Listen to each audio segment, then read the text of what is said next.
80ನೇ ವರ್ಷದ ಸ್ವಾತಂತ್ರ್ಯ ದಿನಾಚರಣೆಯ ಹಾರ್ದಿಕ ಶುಭಾಶಯಗಳು. ಬೋಲೋ ಭಾರತ್ ಮಾತಾ ಕಿ, ಬೋಲೋ ಭಾರತ್ ಮಾತಾ ಕಿ, ವಂದೇ ವಂದೇ. ಸ್ವಾತಂತ್ರ್ಯ ದಿನಾಚರಣೆ ಅಂದರೆ ಮೊದಲು ನಾವು ಈ 80 ವರ್ಷದ ಹಿಂದೆ ಬ್ರಿಟಿಷರ ಜೀತದಾಳುಗಳಾಗಿ ನಾವು ಕೆಲಸ ಮಾಡ್ತಿದ್ವಿ, ನಮ್ಮ ಭಾರತ ದೇಶದ ಪ್ರಜೆಗಳು. ಈ ಸ್ವಾತಂತ್ರ್ಯ ನಮಗೆ ಇವತ್ತು ನಾವು ಇಂಡಿಪೆಂಡೆಂಟ್ ಆಗಿ ನಮಗೆ ಬೇಕಾದ ರೀತಿಯಲ್ಲಿ ನಾವು ಜೀವನ ಮಾಡಲು ಅವಕಾಶ ಮಾಡಿಕೊಟ್ಟಿದ್ದು ಸುಮಾರು ಲಕ್ಷಾಂತರ ಹೋರಾಟಗಾರರ ಸಾವಿನಿಂದ, ಅವರ ಬಲಿದಾನದಿಂದ ಇವತ್ತು ನಾವು ಇಷ್ಟೊಂದು ಸ್ವೇಚ್ಛೆಯಾಗಿ ನಮ್ಮ ಜೀವನವನ್ನು ನಾವು ನಡೆಸ್ತಾ ಇದ್ದೀವಿ. ಅದಕ್ಕೆ ಕಾರಣ ಲಕ್ಷಾಂತರ ಜನರ ಬಲಿದಾನ. ಈ ಬಲಿದಾನದಿಂದ ನಾವು ನೀವು ಎಲ್ಲರೂ ಇವತ್ತು ಸ್ವತಂತ್ರವಾಗಿ ಹಾಗೆ ನಮಗೆ ಇಷ್ಟೇ ಬಂದ ರೀತಿಯಲ್ಲಿ ನಾವು ಜೀವನ ಮಾಡಲು ಒಂದು ಅವಕಾಶವನ್ನು ಮಾಡಿಕೊಟ್ಟವ್ರೆ.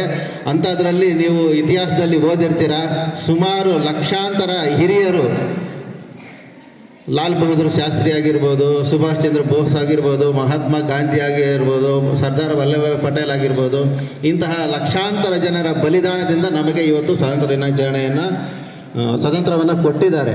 ಅವರನ್ನು ಸ್ಮರಿಸ್ಕೋಸ್ಕರ, ಅವರೆಲ್ಲರ ನೆನಪಿಗೋಸ್ಕರ ನಾವು ಈ ದಿನವನ್ನು ಸ್ವಾತಂತ್ರ್ಯ ದಿನಾಚರಣೆಯಾಗಿ ಆಚರಣೆ ಮಾಡ್ಕೊತಾ ಇದ್ದೀವಿ. ನಾವು ಎಲ್ಲರೂ ಸಹ ರಾಷ್ಟ್ರ ಪ್ರೇಮವನ್ನು ಮೆರೆಯುತ್ತಾ ಒಗ್ಗಟ್ಟಾಗಿ ನಮ್ಮ ದೇಶಕ್ಕೆ ಯಾವುದಾದ್ರೂ ಮುಂದೆ ತೊಂದರೆಗಳು ಬಂದರೆ ನಾವೆಲ್ಲರೂ ಒಗ್ಗಟ್ಟಾಗಿ ನಿಂತು ನಮ್ಮ ದೇಶವನ್ನು ಉಳಿಸ್ಕೊಳ್ಳೋದ್ರಲ್ಲಿ, ನಮ್ಮ ಸ್ವಾತಂತ್ರ್ಯವನ್ನು ಉಳಿಸ್ಕೊಳ್ಳೋದ್ರಲ್ಲಿ ಎಲ್ಲರೂ ಪಾಲ್ಗೊಂಡು ಭಾಗವಹಿಸಿ ನಮ್ಮ ದೇಶದ ಸ್ವಾತಂತ್ರ್ಯವನ್ನು ಉಳಿಸ್ಕೋಬೇಕು ಅಂತ ಹೇಳ್ಬಿಟ್ಟು ಹೇಳ್ತಾ ನನ್ನ 2 ಮಾತನ್ನು ಮುಗಿಸ್ತಾ ಇದ್ದೀನಿ. ಗೌರಿಬಿದನೂರಿನ ಆದರ್ಶ ಶಾಲೆಯಲ್ಲಿ 80ನೇ ಸ್ವಾತಂತ್ರ್ಯ ದಿನಾಚರಣೆ ಸಂಭ್ರಮ. ಹಿರಿಯರ ತ್ಯಾಗ ಬಲಿದಾನ ಸ್ಮರಿಸಿ ರಾಷ್ಟ್ರಪ್ರೇಮ ಮೆರೆಯಲು ಡಾ. ಆದಿಮೂರ್ತಿ ರೆಡ್ಡಿ ಕರೆ. ಗೌರಿಬಿದನೂರು ನಗರದ ಪ್ರತಿಷ್ಠಿತ ಆದರ್ಶ ಶಾಲೆಯಲ್ಲಿ 80ನೇ ಸ್ವಾತಂತ್ರ್ಯ ದಿನಾಚರಣೆಯನ್ನು ಅತ್ಯಂತ ಸಡಗರ ಸಂಭ್ರಮದಿಂದ ಆಚರಿಸಲಾಯಿತು. ದೇಶಕ್ಕೆ ಸ್ವಾತಂತ್ರ್ಯ ತಂದುಕೊಟ್ಟ ಮಹನೀಯರ ತ್ಯಾಗವನ್ನು ಸ್ಮರಿಸಿ ವಿದ್ಯಾರ್ಥಿಗಳಲ್ಲಿ ದೇಶಭಕ್ತಿಯ ಕಿಚ್ಚು ಮೂಡಿಸುವ ಮಹತ್ವದ ಸಂದೇಶ ಕಾರ್ಯಕ್ರಮದಲ್ಲಿ ಮೊಳಗಿತು. ಗೌರಿಬಿದನೂರು ನಗರದ ಆದರ್ಶ ವಿದ್ಯಾಲಯದಲ್ಲಿ 80ನೇ ಸ್ವಾತಂತ್ರ್ಯ ದಿನಾಚರಣೆಯ ಅಂಗವಾಗಿ ಧ್ವಜಾರೋಹಣ ನೆರವೇರಿಸಿ ವಿದ್ಯಾರ್ಥಿಗಳಿಂದ ಆಕರ್ಷಕ ಸಾಂಸ್ಕೃತಿಕ ಕಾರ್ಯಕ್ರಮಗಳು ಜರುಗಿದವು. ಕಾರ್ಯಕ್ರಮದಲ್ಲಿ ಮುಖ್ಯ ಅತಿಥಿಯಾಗಿ ಪಾಲ್ಗೊಂಡು ಮಾತನಾಡಿದ ಡಾ. ಆದಿಮೂರ್ತಿ ರೆಡ್ಡಿ ಅವರು, ಇಂದು ನಾವು ಅನುಭವಿಸುತ್ತಿರುವ ಈ ಸ್ವಾತಂತ್ರ್ಯ ಸುಮ್ಮನೆ ಸಿಕ್ಕಿದ್ದಲ್ಲ.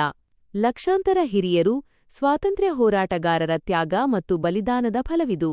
ಪ್ರತಿಯೊಬ್ಬ ವಿದ್ಯಾರ್ಥಿಯೂ ತಮ್ಮಲ್ಲಿ ರಾಷ್ಟ್ರಪ್ರೇಮವನ್ನು ಮೈಗೂಡಿಸಿಕೊಂಡು ಹಿರಿಯರು ತಂದುಕೊಟ್ಟ ಸ್ವಾತಂತ್ರ್ಯ ಮತ್ತು ದೇಶದ ಐಕ್ಯತೆಯನ್ನು ಕಾಪಾಡಿಕೊಳ್ಳಬೇಕು ಎಂದು ಕಿವಿಮಾತು ಹೇಳಿದರು. ಹಾಜರಿದ್ದ ಗಣ್ಯರು ಡಾ. ಆದಿಮೂರ್ತಿ ರೆಡ್ಡಿ, ಜನಾರ್ದನ್ ರೆಡ್ಡಿ, ಖಾಲಿದ್, ಶಿಕ್ಷಕರಾದ ಅವಲಮೂರ್ತಿ ಹಾಗೂ ಶಾಲೆಯ ಸಹ ಶಿಕ್ಷಕವೃಂದ, ಸಿಬ್ಬಂದಿ ಮತ್ತು ನೂರಾರು ವಿದ್ಯಾರ್ಥಿಗಳು. ದೇಶದ ಗೌರವ, ಐಕ್ಯತೆಯನ್ನು ಎತ್ತಿ ಹಿಡಿಯುವ ಸಂಕಲ್ಪದೊಂದಿಗೆ ಶಾಲೆಯ ಆವರಣದಲ್ಲಿ ದೇಶಭಕ್ತಿ ಗೀತೆಗಳು ಮೊಳಗಿದವು. RRS news, Gauribidanur.